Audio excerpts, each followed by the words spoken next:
Hello there, good evening and welcome to another exciting episode of Diplomatic Affairs here on Pan African Television. It is the only show that brings you all happenings around diplomacy across the world and international relations. My name is Stanley Koblaku and I'm standing in for your regular host, Harriet Nati.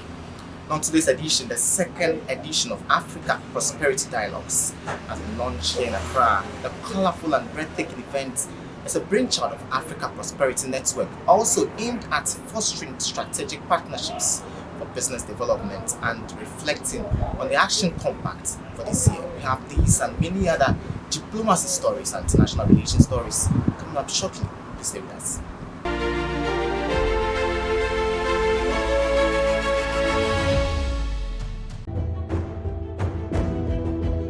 In previous seasons, you saw this. You are not allowed to hawk or preach in commercial vehicles. The perception in Ghana is abortion is illegal, and we don't follow up with the exceptions. The existence of the customary marriage is no prerequisite For the ordinance marriage. Yes. And now, are you ready for this? Some people express the fact that they don't go on leave with pride. Accumulated leave, like they term it, is illegal. Because in Ghana we don't have enough lawyers, and the accused can apply for bail where he has no lawyer. Knowing full well that you have an STI and you do not reveal that to the person and you have this sexual contact with the person, it is also part of domestic violence. Join the Law Express panel for relevant, informative, and educative topics. It is clear that if the court grants bail, it is the registrar of the court that has the power to deal with execution of the bail. All matrimonial properties that are sold without the consent of the other party are actually null and void.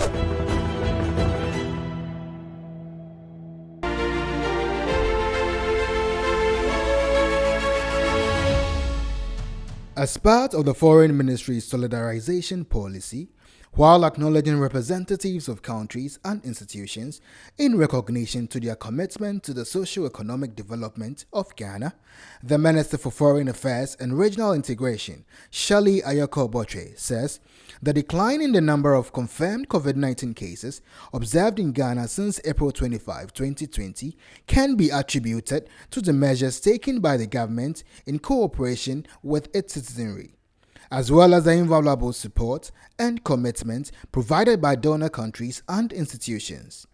The minister further intimated that the collective efforts of the support towards Ghana's developmental agenda are truly immeasurable, and she is therefore delighted to host this award ceremony in honor of Ghana's donor partners who have generously assisted the country throughout the years. Indeed, the collective efforts of your support towards Ghana's developmental agenda are truly immeasurable. Today's ceremony, however, serves as a special recognition of a strong partnership between our respective governments and organizations. This partnership has been exemplified through the provision of personal protective equipment, PPEs, various vaccines, and other crucial medical supplies during the global COVID-19 pandemic. Allow me to recall the recent statement made by His Excellency the President of Ghana on the 14th of March 2023, wherein he acknowledged that, and I quote, "Our relative success in winning the fight against COVID-19 is a testament to the tireless work of our researchers, scientists, advisors, public health managers, frontline healthcare workers, hospital staff, contact tracers, the security services, public and private sector agencies, faith-based organizations, and many others. It is now the opportune time to honor our international partners who stood by our side during the challenging period of the COVID-19 pandemic. Therefore, I must say here that this is an extension of the award ceremony presided over by the President on the 14th of March. I am only here representing him in doing today's awards ceremony, presenting to our international partners. The decline in the number of confirmed cases observed in Ghana since 25th of April 2020 can be attributed to the measures taken by the government in cooperation with the people of Ghana, as well as the invaluable support provided by you to this country. Distinguished ladies and gentlemen, as at 7th of June 2023, the total number of reported COVID-19 cases in the country since the outbreak on the 12th of March 2020 stands at 171,653, with 1,462 deaths. With COVID-19 vaccination centers established across the country, the government of Ghana has successfully administered over 24,941,922 doses of vaccines as at the end of May 2023, and will continue to vaccinate more eligible individuals. It is worth noting that on the 5th of May 2023, the World Health Organization declared that COVID-19 no longer qualifies as a global health emergency after more than 3 years of global health alerts.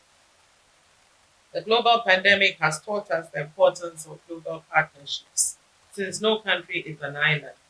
It is also possible to transform existing threats into opportunities, fostering resilience and achieving a better recovery through knowledge sharing among countries that have been at the forefront of the fight against the pandemic. In line with this vision, His Excellency the President of Ghana in May 2023 commissioned the National Vaccine Manufacturing Plant, collaborating with key partners from the private and public sectors, academic and research institutions, as well as organizations like the World Health Organization, GIZ, and the European Union. This initiative aligns with the goal of local vaccine development and manufacturing for the continent. The government and the people of Ghana consider it a great honor to acknowledge your partnership and support during this significant period in our country's history. It therefore gives us great pleasure to present these awards to you on behalf of His Excellency the President and the government and people of Ghana, in recognition of your unwavering friendship and goodwill, particularly during a time when we all needed to be each other's keeper. It is my fervent hope that health diplomacy will endure for the mutual benefit of all partners as we rally around the shared principles and values which defines our common interest. To conclude, let me seize this opportunity to reiterate Ghana's appreciation for the commandery shown to our dear nation Ghana by your respective governments and organizations, and to express our most profound gratitude for the overwhelming support. Various representatives from donor partners took turns in receiving awards on behalf of their countries and institutions. Okay, ready?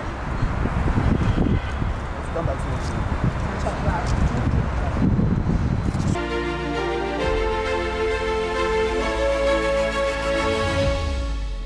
Agenda 2063, the strategic framework for the socio-economic transformation of a continent over the next 5 decades, is an ambitious vision that envisions an integrated, prosperous, and peaceful Africa driven by its own citizens and representing a dynamic force in the global arena.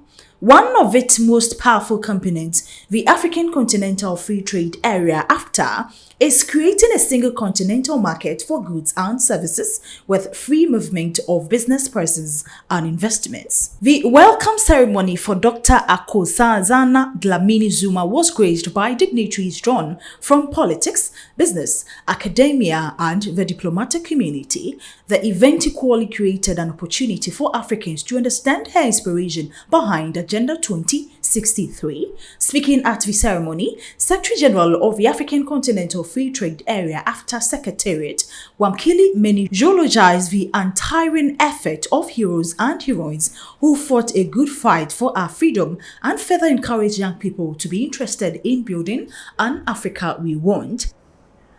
It is very important that we honor people once they're still alive, that we recognize their contributions once they're still with us.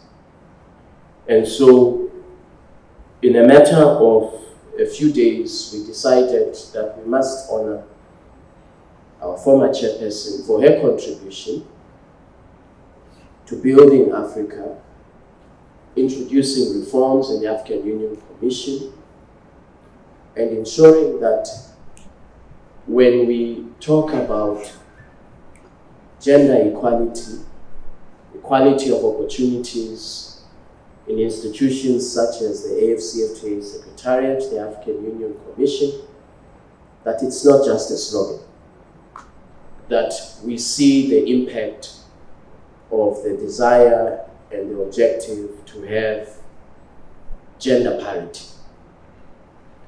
I also shared with Honorable Minister that as the Secretariat, we have 50-50 gender parity. We have all regions of the African continent represented here. It is, for me, a very, very important priority. When people express interest in particular positions, foremost in my mind is, are we adhering to the principle of gender parity, which was introduced by Honorable Minister when she was the chairperson of the African Union Commission. The last point I would make is, often we say, and we quote, we say, what were the founding mothers and fathers, what was the rationale when they drafted this document or this treaty? What were they thinking? So today we have an opportunity to hear from the principal architect. What was the rationale for Agenda 2063, the Africa we want, which all of us correctly claim is Africa's economic blueprint? It's very unusual that we have such an opportunity. We also must recognize that the AfCFTA is not a standalone institution. It's not a standalone objective. It is part of Agenda 2063, the Africa we want. It is embedded as one of the flagship projects. And so I'm very grateful that Honorable Minister is here today to see the fruits of her labor and to see one of the flagship projects being in existence. Former chairperson of the African Union Commission, Dr. Akuzazana Dlamini Zuma, called for a robust approach in exporting raw materials and urged countries to invest more in equipping their labor force to cope with attendant challenges and difficulties. According to her, the involvement of women in recognizable and respectable leadership roles will go a long way to make Africa better. Trade, in my view, is not about raw materials. Our colonizers did that. They still continue to want to buy raw materials from us. I think that should stop. And that's new.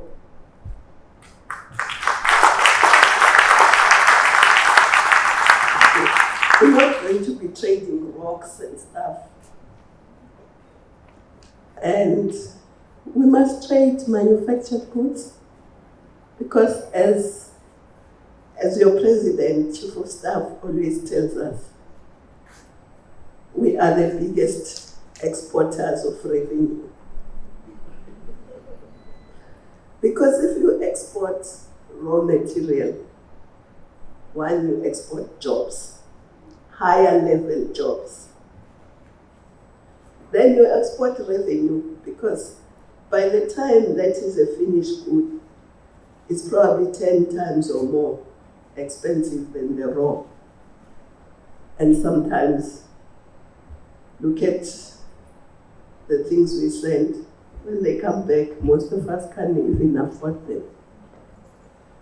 So that is really something that you must work at and work at fast. Thank you very much for being the pathfinder, and thank you for making all the right sacrifices on our behalf. We really appreciate it.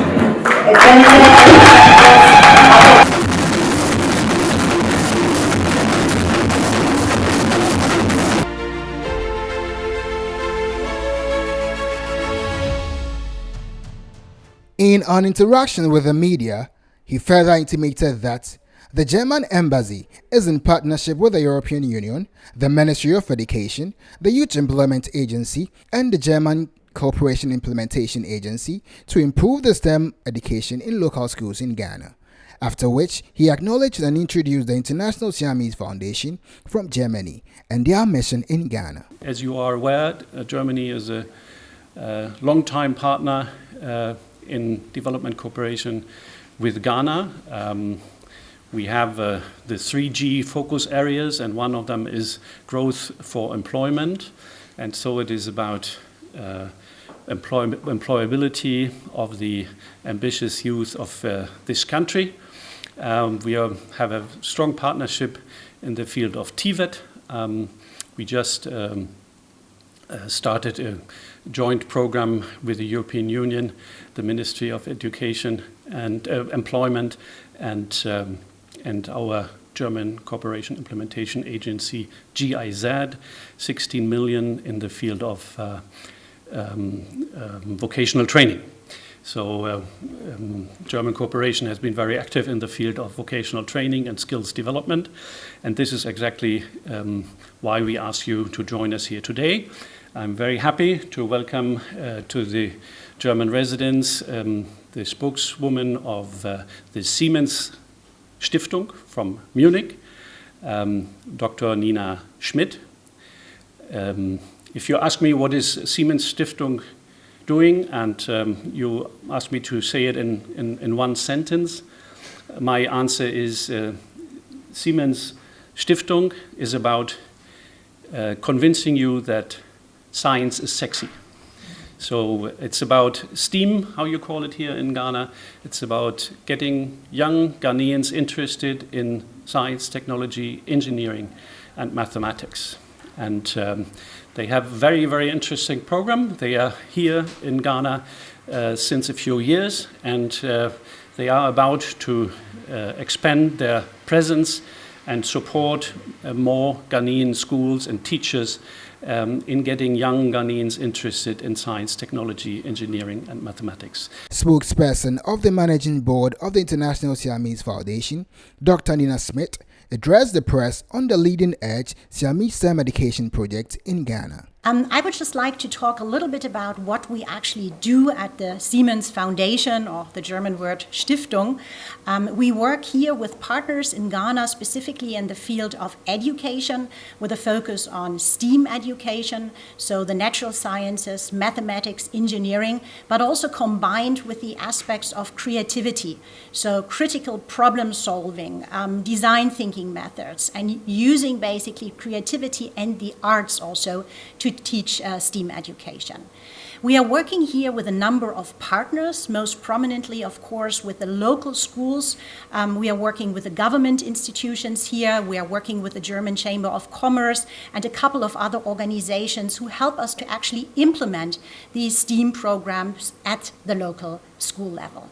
We believe that STEAM education really lies at the root of all these issues. And if we have teachers basically teaching students, teaching young people how to use the STEAM approach in a creative, in an innovative way, this makes all the difference for society. This makes all the difference for a country. The event concluded with an exhibition in demonstrating to the media some prospective works that will be taught to the students who will be enrolled in the STEM education.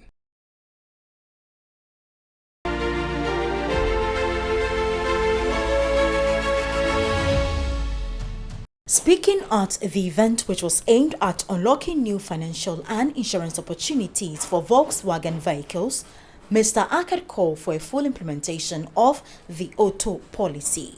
According to him, Universal Motors Limited is not in Ghana to frustrate dealers in used cars, but rather to work with them in creating more jobs in Ghana. There were benefits that we were having for that. Definitely, already the cars became more affordable when they were made in Ghana. Our sales have improved, but as I said, we were interrupted by the COVID pandemic. We were interrupted as well by the economic situation due to what's happening around the world, the inflation, due to what's happening around the world in terms of economic situation and the crisis around the world as well. But we did not yet achieve what we were targeting, but we are hoping that that has to come to that point of achieving those sales volumes. In terms of what we were supposed to have achieved, as I said, we have to implement the auto policy in full. The capacity of the first assembly plant that we had, we could build, let's say, about 5,000 cars. We sold about 1,000 cars. But don't forget, there was so many interruptions in terms of COVID. There was so many interruptions in terms of the economic situation worldwide. There is something called used cars. And the used cars that are brought into the country are not made for our country. They are not made for Ghana. We are not here to stop the used cars business. On the contrary, we are here to work together with them. The government here are not banning the used cars. They are limiting them to be roadworthy, to be safe on the road, not to bring any car that is not roadworthy or safe. There is no ban on used car, but there is limit of what kind of used car you can bring. They can become our dealers, and then in addition to that, they can sell used cars as well. We always extend our hand to them from the time we started. I did mention that we are here not to take all the business alone. We are here to share the business together, but let's do it the right way. On his part, the Chief Executive Officer of Alliance Insurance Company Ghana Limited, Abubakar Diaw, believes the partnership will aid in easy access to insurance for the users of Volkswagen vehicles. This initiative is to bring to the African market and in Ghana the best of the best. You know, we deserve the best. The best car assembled in Ghana, financing by a Ghanaian bank and insured by a Ghanaian company, because Alliance is in Ghana since 2009. Then we want to give the best of what we are doing everywhere else in the world to the Ghanaian customer and to the Ghanaian people. To make our product available to all Ghanaian, to be better known in the country, and as well to allow our partners to take benefits of our name, our brand. And I think VW, everybody knows about them, Access Bank as well. Then with the addition of Alliance, it will allow us to have to strengthen our image across the country. The group head for retail banking at Access Bank, Matilda Asante Esiedu, also indicated that the partnership would help Ghanaians acquire their own means of transportation by making accessible loan policies to cushion people who want to patronize Volkswagen vehicles. We're making it easy for Ghanaians to acquire their own means of transportation. We know that transportation is a very important part of our day-to-day expense, day-to-day activity, day-to-day business. And so what Access Bank, through this partnership with Universal Motors, VW and Alliance are doing, is to make it easy for Ghanaians who want to acquire their own vehicles, whether for personal or business use, to be able to do that. And how are we making that possible? First of all, we know that through government policy, there's VW manufacturing here in Ghana, so the vehicles are made here. Then the second thing is, how then are you able to afford or finance it? We know that not many Ghanaians can afford to take a sackload of money to a vehicle dealership and buy a vehicle. So we are providing a loan which you would pay over a 2-year, 3-year, 4-year, 5-year period according to your ability and according to your cash flows. So that's essentially what this partnership is. We have something we call the risk acceptance criteria. So before we give a customer a loan, the customer has to tick all those boxes. Make sure that the customer, first of all, has sufficient income, monthly income that they can use to repay monthly, that the income they have a buffer. We call something debt service ratio. It has to be about 40 to 50% of your net salary so that you have that liberty to use some of your salary, but also to use the rest to service your loan. That, among other things, we look at. So we don't just give loans to anybody. We have a criterion for offering the loans, and we offer it to people who have a track record of monthly sustained income, whether they are salaried workers or they are small business owners or they are big business owners. My blessings that would finance anybody or any business that walks into our building or through our digital platforms applying for a car. And VW is saying that once you get that financing, I am here and I give my blessings also that you have a brand new car. It could be a sedan, it could be a mid-range SUV. And Alliance Insurance is saying to us this afternoon that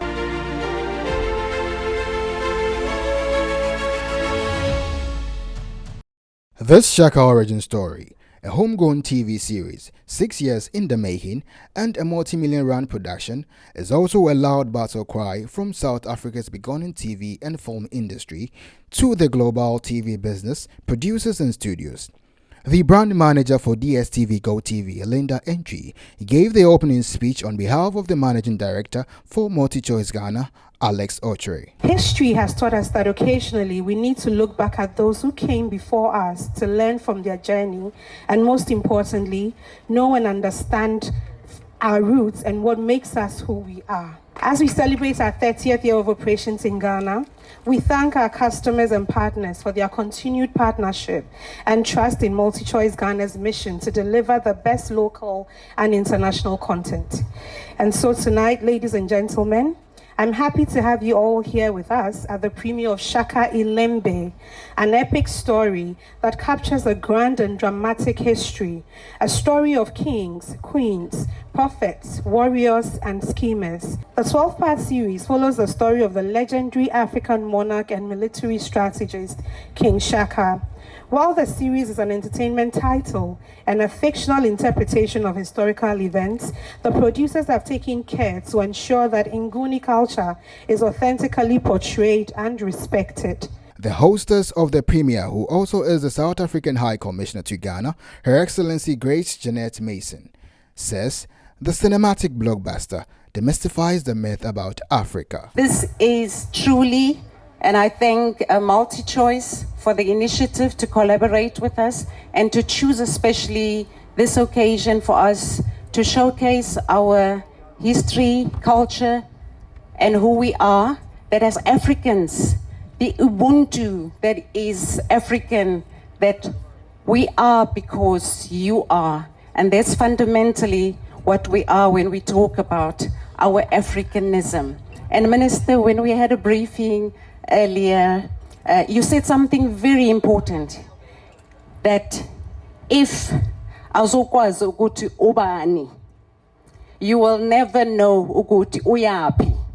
If you do not know who you are, you will never know where you are going. Understand our history, who we are as a nation, where we come from, and where we are journeying to, and that our histories and cultures as Africans are inextricably linked.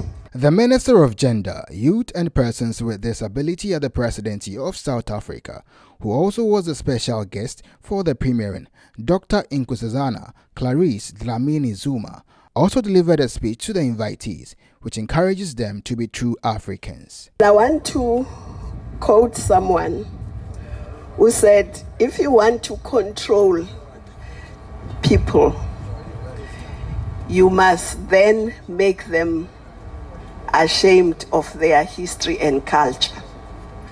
Then once you've done that, you need no prison or chains. The work is done. So if we are not proud of our history and our culture, we will get nowhere, because we won't know who we are, where we come from, and where we should be going.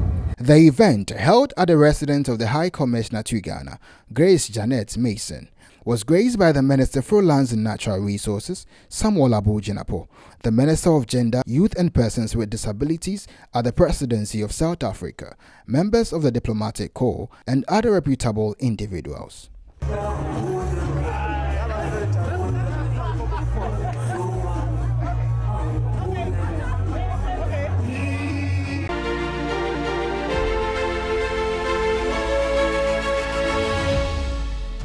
Now that's all we have for you on today's edition of Diplomatic Affairs, and thank you so much for staying with us. My name is Tani Kobalapo, and see you same time next week.